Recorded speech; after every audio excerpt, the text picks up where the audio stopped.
नमस्कार, स्वागत है आप सभी का आपके अपने यूट्यूब चैनल पर।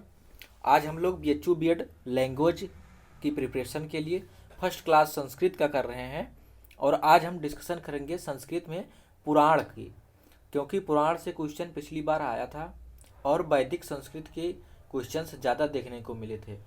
कुछ वीडियो को हम प्रोवाइड करेंगे जिसमें हम वैदिक संस्कृत को कवर कर लेंगे और उसके बाद में जो आधुनिक लौकिक संस्कृत है उसकी कुछ वीडियो के द्वारा हम उसको कवर करने के बाद में प्रैक्टिस करेंगे क्वेश्चंस का, जो कि BHU B.Ed लेवल के अनुसार होगा और आप देख पाएंगे कि हम क्वेश्चन उसमें जो पूछे जाते हैं उसके अनुसार ही तैयारी को करेंगे।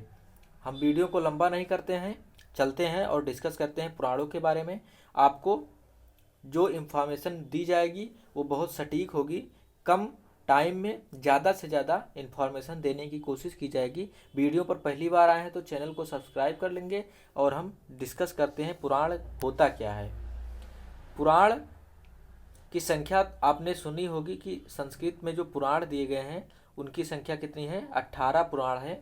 और पुराण होते क्या हैं तो ब्रह्म पुराण के अनुसार पुरा अर्थेषु आनयतीत पुराणम, मतलब इसका क्या हुआ कि जो प्राचीन परंपरा में जो पूर्व तत्व हैं उनके अनुसार पुरुष और जो प्रकृति का चिंतन करता हो, जो बताता हो, जैसे सांख्य दर्शन में भी बताया गया, पुरुष और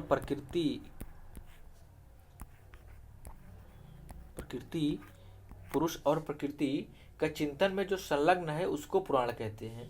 या फिर पुराण जो है उसको प्राचीन जो आख्यान होते हैं, प्राचीन साक्ष्यों को जो प्रदर्शित करे उसको पुराण कहा गया है। प्राचीन आख्यानों को जो बताए या उसको पुराण कहा गया है। पुराणों की संख्या आप ध्यान में रख लीजिएगा कि पुराण 18 होते हैं और ब्रह्म पुराण में इसको बताया गया है पुरा अर्थेषु आनयतीत पुराणम। ठीक है, हम बात करेंगे पुराणों की संख्या 18 कैसे होती है। तो यहाँ पर एक श्लोक दिया हुआ है, आप देख पा रहे हैं, माँ द्वयम भद्वयम चयो व्रत्रयम व चतुष्टयम अनापलिंग कूस्कानी पुराणानि प्रचक्षते। ये पुराणानि होगा, इसको सही कर लीजिएगा, पुराणानि प्रचक्षते मतलब माँ से 2, भा से 2, व्रा से 3, वाच से 4, तो 2, 2, 3 और 4, फिर आ, ना, पा, लिंग और कु और स्कंद, तो ये हो गए आपके पुराण। तो इस प्रकार से इनकी संख्या हो जाती है।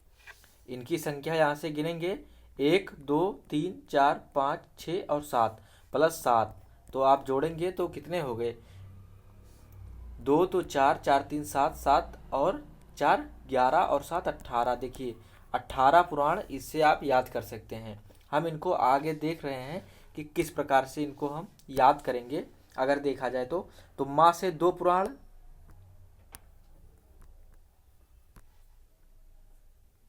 माँ से 2 पुराण हो गए। इसमें आ गया एक मत्स्य पुराण, हम पूरा डिस्कशन करेंगे। और उसके बाद में दूसरा क्या है, मार्कंडेय पुराण। मार्कंडेय 2 हो गया, मत्स्य पुराण और मार्कंडेय पुराण। मद्वयम भद्वयम, भा से भी 2 पुराण, कौन कौन, भविष्य पुराण और भागवत पुराण।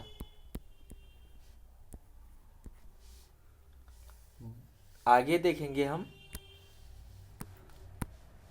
ब्रा से 3 पुराण है, कौन कौन, एक हो गया ब्रह्मांड पुराण,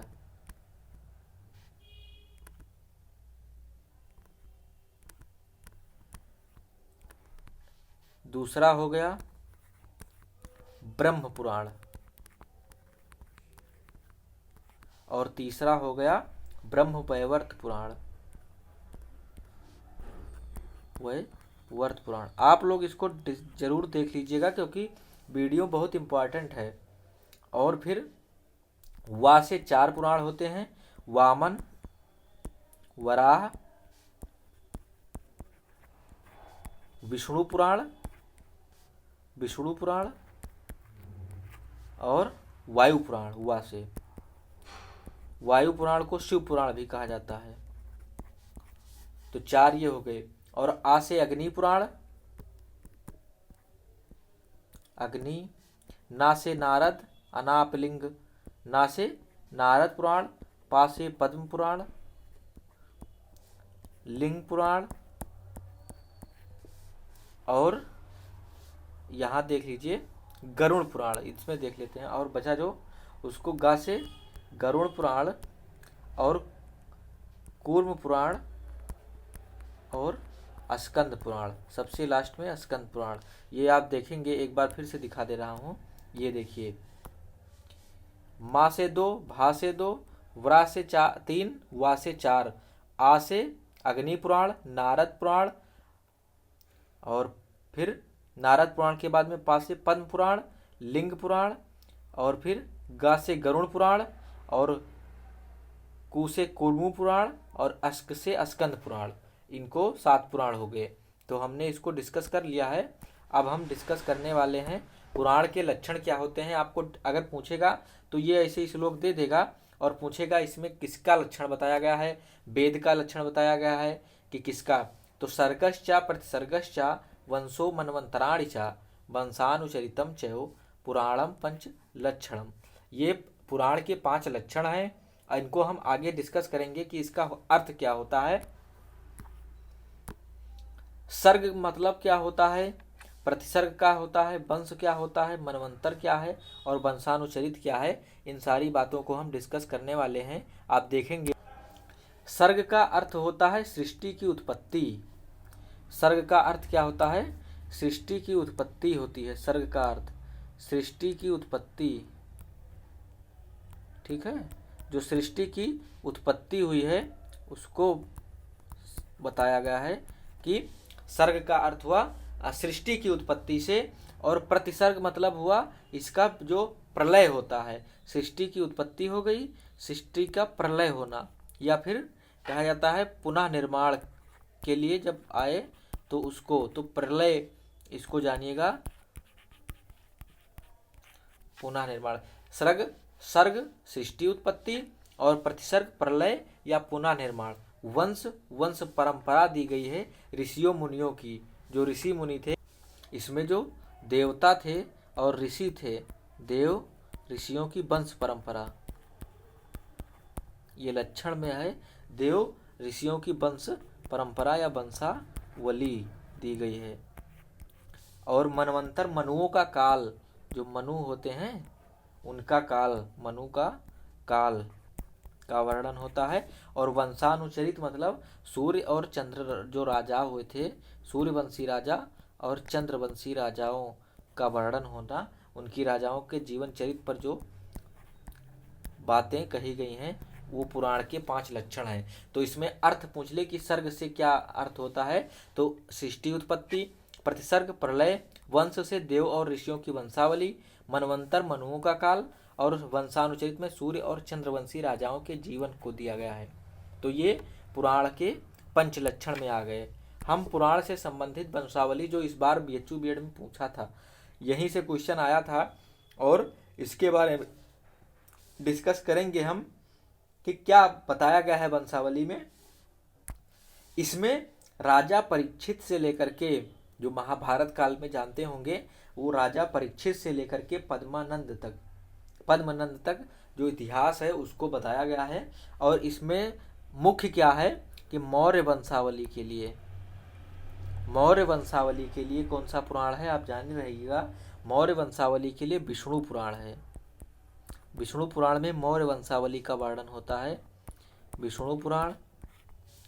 और आंध्र वंशावली यही पूछा था इस बार, तो आप ध्यान रखिएगा। आंध्र वंशावली के लिए है मत्स्य पुराण। क्या है, मत्स्य पुराण, मत्स्य पुराण। और वायु पुराण जो है वो गुप्त वंशावली के लिए है। तो गुप्त वंशावली के लिए कौन सा पुराण है, वायु पुराण है। इसको आप ध्यान में रखेंगे। मौर्य वंशावली के लिए विष्णु पुराण, आंध्र वंशावली के लिए मत्स्य पुराण और गुप्त वंशावली के लिए वायु पुराण। तो इन तीनों वंशावली के लिए आपको ध्यान में रख लेना है, इसको याद कर लेना है। अब हम कुछ महत्वपूर्ण जो पुराण है इनके बारे में देख लेते हैं। इस यहाँ पर 4 पुराण के बारे में लिखा है। आपको 18 पुराण की जानकारी रखने की आवश्यकता नहीं है। मुख्य पुराण जो हैं वो सबसे मुख्य पुराण है। भागवत पुराण सबसे कठिन पुराण माना जाता है, क्योंकि इसमें कहा गया है भागवते विद्वताम परीक्षा। जो भागवत पुराण है ये सबसे कठिन पुराण माना गया है। और यह वैष्णवों का, जो वैष्णव हैं जो विष्णु को मानते हैं, उनका, वैष्णव का ये प्रिय पुराण है। तो इतना चीज आप ध्यान में रखेंगे कि भागवत पुराण सबसे कठिन है। इसमें क्या कहा गया है, विद्वताम भागवते परीक्षा, विद्वानों की परीक्षा भागवत पुराण में होती है। मार्कंडेय पुराण की बात करें तो इसमें देवी महात्मा दिया गया है, ये आपको ध्यान में रखना है। देवी महात्माएं, देवी महात्मा दिया गया है। और ब्रह्म पुराण सबसे आदि पुराण है, सबसे प्राचीन पुराण माना जाता है ब्रह्म पुराण को। और विष्णु पुराण के बारे में हमने अध्ययन किया है, तो ये पाराशर मुनि इसके रचयिता थे। विष्णु पुराण, इसके अगर रचयिता पूछे तो आप ध्यान में रखिएगा, एक पराशर मुनि थे इसके रचयिता। और जो हमने 5 लक्षण पढ़े हैं वो 5 लक्षण इसी पुराण में केवल घटित होते हैं।